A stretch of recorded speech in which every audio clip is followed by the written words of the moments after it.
welcome to this section. Under this section, we'll be talking about the finance environment and the role of financial managers. Alright, in order to understand the financial environment, first of all, I would like to define what the corporate finance is all about. When you hear the word corporate finance, is mostly concerned with the efficient and effective management.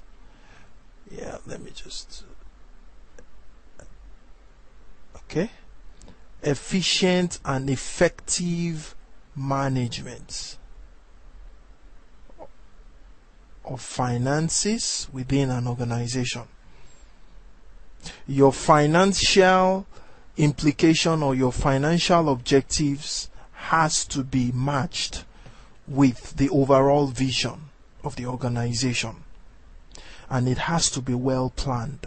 Alright, so in order to achieve this, there has to be a proper planning and control of provision of resources. When we are talking about planning and control, this includes where funds are raised from. Funds are raised from somewhere, allocation of resources, that is where funds are deployed to, and finally control. So that begins to tell you what the financial manager does. Of course, in most countries, there are no one individual who is solely responsible for corporate financial management, especially in major developed countries like the UK, the financial cities, the New York, Japan, and so on. Alright, the financial department is broken down into several units. We have the treasury, we have the cash management, the treasury which deals or responsible for cash management. We have the core investments analyst, we have the core financial reporters, and so on. Okay. Alright, so basically we're going to talk about the role of a finance manager. This is very crucial. The role of a finance manager. There are three major basic roles. Number one is the investment decision. Number one role is the investment decision. Number two is the financing decision. Number two is the financing decision. And number three is the dividend decision. Let's go back to investment decision. What does this literally mean? Every financial manager is concerned with how to make good investment decision. That is, where do we put our money? Where do we put our resources into? When we make excess of profits, where do we deploy this resource to make further resources for us? Should we put our money in bonds? Should we incur more capital projects? These are crucial decisions that could make or mar the company as a whole. The second one is financing decision. This is concerned with raising funds from wide variety of institutions and markets, with each source of finance having different features. A manager could decide to raise finance from the stock market. Another manager could decide to raise finance from the bank through debenture loans. So that's one crucial decision. Now, each decision will be influenced by the circumstances surrounding it. For example, if you are hoping to raise a loan note or a debenture note, the manager should also factor that interest payments will be paid. Alright, so different circumstances. Number three, dividend decision.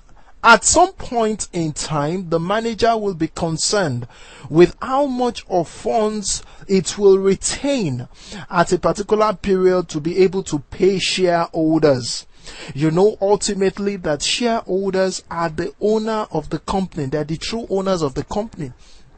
And as good stewards, managers should be able to pay them at the end of a particular period, all right, in the form of dividend. That is the way they can recoup back their initial funds that has been invested. All right. Okay. So let's talk about corporate objectives or the corporate social responsibility as it concerns with the objective of maximizing profit or maximizing shareholders' wealth. Okay, so under this section, we're going to be dealing with corporate objectives or corporate social responsibility. It's the same thing, and the relationship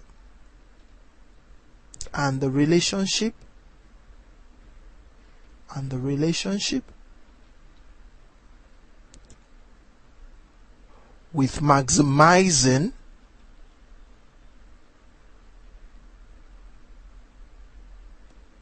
shareholders' wealth.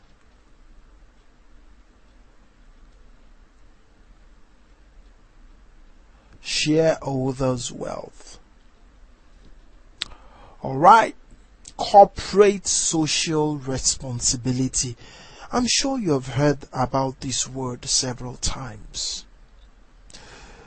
Of course, you know that every institution or every organization is not only accountable to shareholders, although shareholders are part of stakeholders. Yeah, they are accountable to stakeholders as a whole. Stakeholders could be classified as internal and external. When you're talking about the internal stakeholders, you'll be talking about the employees, basically. Yeah, but when you're talking about the external stakeholders, you're talking about the shareholders, the public at large. So when we're talking about corporate social responsibility, how do we become accountable to the public? How do we become accountable to the external stakeholders? How do we show ourselves as being responsible to the needs of the society? Let me put it in another way. How do we show that this company or this institution or this organization has contributed to the needs of the economic environment?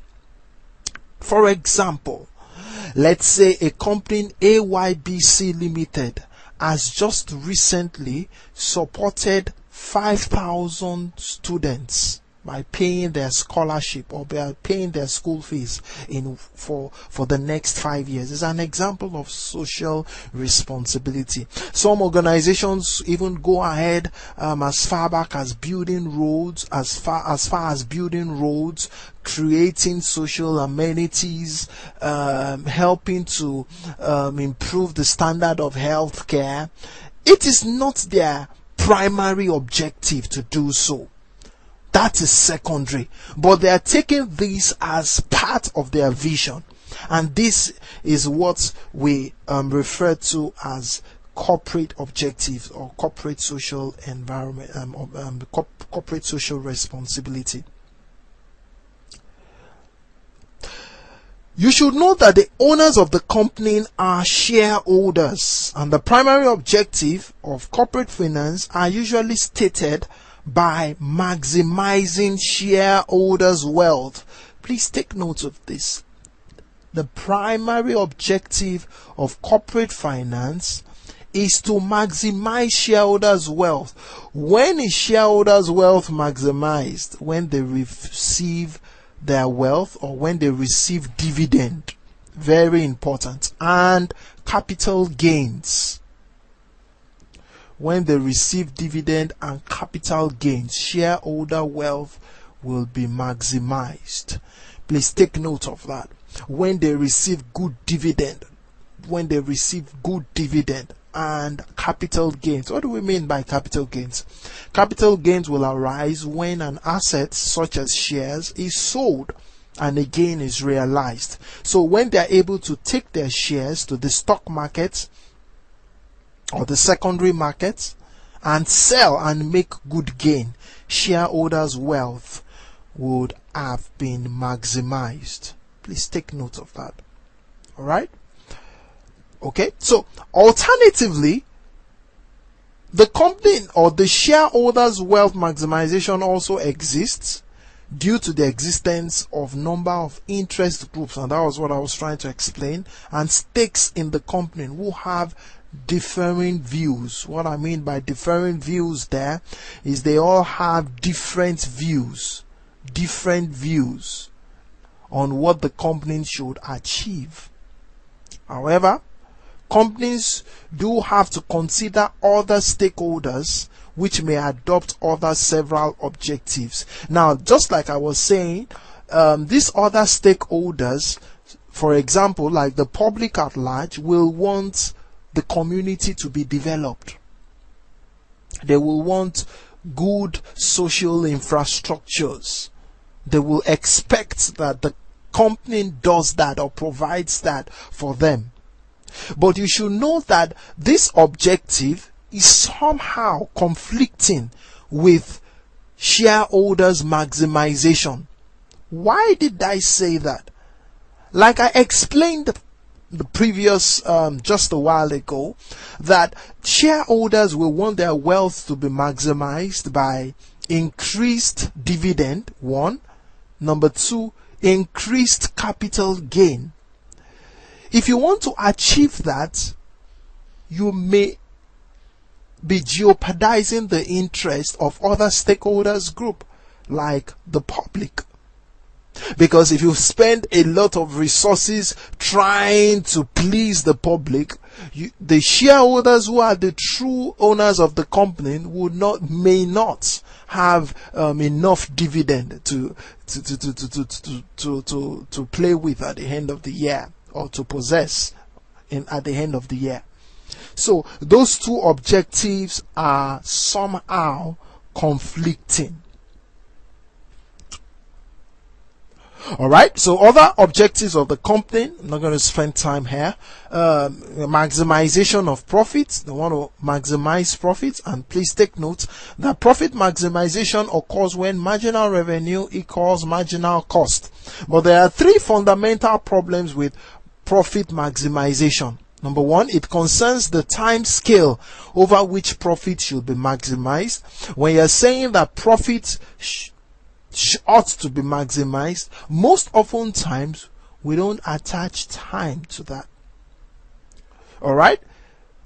Part of this indecision will raise this question: should profit be maximized in the short term or the long term? Now, number two, the second problem is that there are too many quantitative difficulties associated with profits. Let me give you an example of that. Some profits are not cash based. Some profits are not cash based. For example, depreciation is not it's not an actual cash flow. All right? So if I reduce depreciation in a particular period, my profit will shoot up. Or if I introduce a favorable depreciation policy and I expense that in my statement of comprehensive income, my profit will shoot up. So profit itself is not, there are so many difficulties associated with it.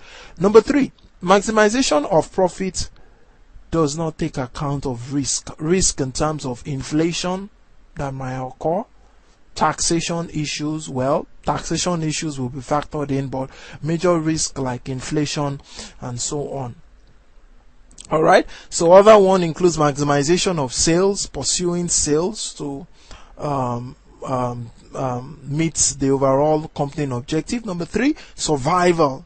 Survival, cannot be accepted as a satisfactory long-term objective, but the company needs to be able to survive in its long term. Number four, social responsibility. We mentioned a while ago what this means: being accountable towards the needs of other interest group, especially the employees, the local communities, and the public at large. Alright, so we'll talk about agency theory. We want to talk about agency theory and its relevance to financial managers. Agency theory and its relevance to financial managers. Before we move on, you must appreciate that the problem of agency is said to occur when managers are clearly not acting in the interest of shareholders. But before I move on, let me say that agents are parties that are elected to act on behalf of another party. Let me break that down. If I'm the owner of a company and I appoint directors to run my company for me, those directors are called agents. Why? Because they are acting on my behalf. But there is a problem with this. There is a problem associated with this. And the problem is that managers, in most cases, don't act in the best interests of the company. They don't act in the best interest of the company or the shareholders. And three important characteristics contribute to the existence of agency problem. Number one, there exists a divergence of control and ownership, whereby those who own the company, the shareholders, do not manage it but appoint management to run on their behalf. So the ownership and control has been divided. It is easier for individuals to own and control the company because there will be unity of purpose. But right now there is no unity of purpose. There is divergence. Number two, the goal of the company differ from those of the owners. The goal of the company differ from those of the owners. What do we mean by that? The goal of the company could be survival. The owners of the company may just want to maximize shareholders' wealth. The goal of the company could be expansion or more detailed strategic objectives, which may not be in line with the goal of the owner of the company. So there is always a conflicting goal between the owners of the company and the company itself. Alright, so management, as a consequence of running the company on a day-to-day basis, has access to both management data or financial information, and shareholders only receive annual reports, which is subjected to manipulation. So what that means is that the owners of the company in most cases don't have true information, or they don't have access to all the information of their company, whereas the managers are the ones in possession of all the relevant details. Okay, going somewhere. For this reason, there is always conflicting issues. There are always conflicting issues between the owners of the company and the shareholders. I don't want to jump, but the owners of the company, most especially, they want to maximize their own returns.